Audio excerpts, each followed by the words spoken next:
जय हिंद साथियों, स्वागत है आप सभी का YouTube channel Kanhaiya GS world में।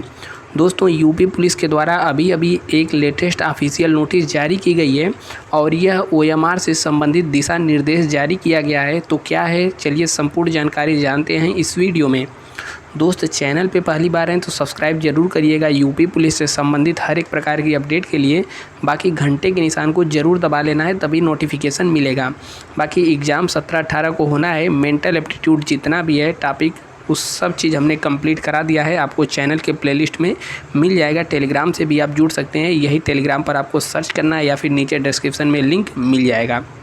देखिए, अभी अभी जब यूपी पुलिस का ऑफिशियल साइट देखेंगे तो रात 10:20 पे, ठीक है, अभी अभी यहाँ पर लेटेस्ट अपडेट जारी हुआ है। यहाँ पर दिया गया है, उत्तर प्रदेश पुलिस आरक्षी नागरिक पुलिस के पदों पर सीधी भर्ती के लिए लिखित परीक्षा के प्रकाशन, मतलब लिखित परीक्षा की प्रक्रिया का प्रकाशन यहाँ पर आज के डेट में नोटिस जारी हो चुकी है। चलिए, नोटिस को जब हम देखेंगे तो बस एक बार आप लोग डिटेल से देखिएगा। देखिए, यहाँ पर डेट देखिए, यहाँ पर लिखा गया है कि लिखित परीक्षा की प्रक्रिया का प्रकाशन। तो यहाँ पर क्या क्या बताया गया है, एक एक चीज़ को आपको ध्यान से सुनना है। देखिए, यहाँ पर उत्तर प्रदेश आरक्षी नागरिक पुलिस के पदों पर सीधी भर्ती 2023 हेतु यहाँ पर विज्ञप्ति 23/12/2023 को निकाली गई थी। और यहाँ पर बताया गया है कि जो परीक्षा है आपका सामान्य ज्ञान, सामान्य हिंदी और यहाँ पर संख्यात्मक योग्यता, मानसिक अभिरुचि, कुल मिला जुला करके 150 प्रश्न आएंगे। 300 नंबर के होंगे और यहाँ पर 2 घंटे का टाइम आपको मिलने वाला है, ठीक है। और प्रत्येक प्रश्न 2 अंक का होगा। 300 अंकों की प्रक्रिया होगी, 300 अंकों का नंबर होगा, 300 अंकों का पेपर होगा, जिसके लिए 2 घंटे का टाइम दिया जाएगा। और प्रत्येक सही उत्तर के लिए 2 नंबर मिलेंगे और गलत उत्तर के लिए 0.5 नंबर, यानी कि 1/4 यहाँ पर निगेटिव मार्किंग भी रखी गई है, आप सबको पता ही होगा, ठीक है। और यहाँ पर देखेंगे, परीक्षा में ऋणात्मक अंक का प्रावधान है प्रत्येक उत्तर पर अथवा किसी एक प्रश्न के उत्तर के एक से अधिक विकल्प गोला भरने पर उस उत्तर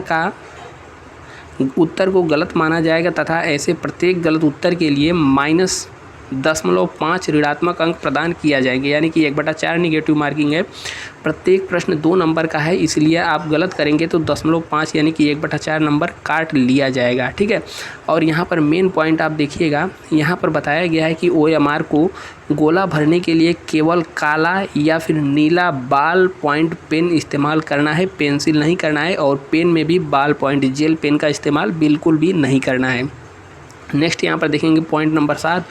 तो ओएमआर उत्तर पत्रक भरने के लिए उदाहरण के लिए नीचे दिए गए परीक्षा केंद्र कोड अनुक्रमांक, उत्तर प्रश्न पुस्तिका क्रमांक को भरने या फिर अंकित करने की विधि दी गई है। तो आप यहाँ पर उदाहरण देख सकते हैं कि किस प्रकार से भरना है। यदि आप पहली बार देने जा रहे हैं परीक्षा तो आप ध्यान से देखिएगा गोला कैसे भरना है, ठीक है। बाकी यहाँ पर दिया गया है पॉइंट नंबर 8, गोला को मिटाने या फिर दोबारा भरने का प्रयत्न बिल्कुल भी न करें, नहीं तो उत्तर आपको गलत माना जाएगा। आप सही स्थिति इस प्रकार से गोला को पूरा भरना है, ऐसे आपको नहीं करना है, नहीं तो गलत माना जाएगा। इस सब को नहीं करना है, ठीक है। पॉइंट नंबर 9 देखेंगे तो यहाँ पर बताया गया है कि प्रश्न पत्र में सामान्य हिंदी विषय को छोड़कर अन्य सभी प्रश्न हिंदी और अंग्रेजी भाषा में होंगे। किसी संशय या भ्रम की स्थिति में अंग्रेजी वाला रूपांतरण ही मान्य होगा। तो इसको ध्यान से देखना है। कई लोग यहाँ पर गलती कर बैठते हैं, जैसे अभी रेडियो ऑपरेटर का पेपर हो रहा है तो उसमें हिंदी और इंग्लिश रूपांतरण में काफ़ी फ़र्क रह रहा है। तो यहाँ पर बताया गया यदि कोई भ्रम की स्थिति हुई तो आपका जो इंग्लिश वाला है उसी को माना जाएगा। यदि आपको कोई क्वेश्चन गलत लगता है तो एक बार आप इंग्लिश वाला भी देख लेंगे।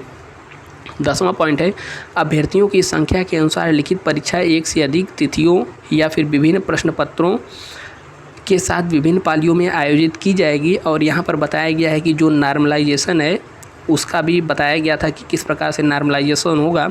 वह 18/12/2023 को जो बताया गया था, नियम आया था, उसी के तहत यहाँ पर नॉर्मलाइजेशन होगा। प्रश्न नंबर यहाँ पर पॉइंट 12 पढ़ेंगे तो यहाँ पर कह रहा है कि प्रश्न पत्र में किसी प्रश्न के गलत होने पर, प्रश्न के उत्तर विकल्पों के उपयुक्त न होने पर ऐसे प्रश्नों को निरस्त कर दिया जाएगा। यानी कि प्रश्न में किसी भी प्रकार की त्रुटि होती है तो प्रश्न को निरस्त कर दिया जाएगा। और यहाँ पर भी बताया जा चुका है। यहाँ पर कौन सा सूत्र लगेगा, ठीक है। देखिए, निरस्त प्रश्नों के अंकों का वितरण माननीय उच्च न्यायालय इलाहाबाद में रिट याचिका जो लगी थी उसके सापेक्ष यहाँ पर होगा। सूत्र उसका फार्मूला यहाँ पर दिया गया है। ठीक है। और नेक्स्ट यहाँ पर बताया गया पॉइंट नंबर 13, यहाँ पर बताया गया कि विस्तृत पाठ्यक्रम बोर्ड की विज्ञप्ति जो है उसके सापेक्ष यहाँ पर प्रस्तुत किए गए थे और पाठ्यक्रम संकेतात्मक प्रकृति का है और परीक्षा के पश्चात पाठ्यक्रम से संबंधित मामलों पर कोई अपील या आपत्ति नहीं की जाएगी। तो बाद में आप यह नहीं कर सकते कि यह सिलेबस के बाहर से पूछा गया है।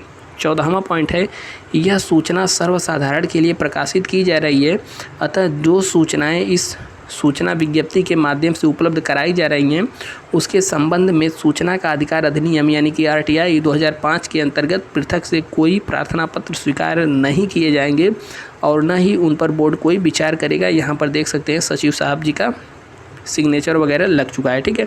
तो बस यही थी न्यूज़ जो आपको देनी थी। ठीक है। तो बस पेपर आप सबको पता है कि 17-18 को होना है।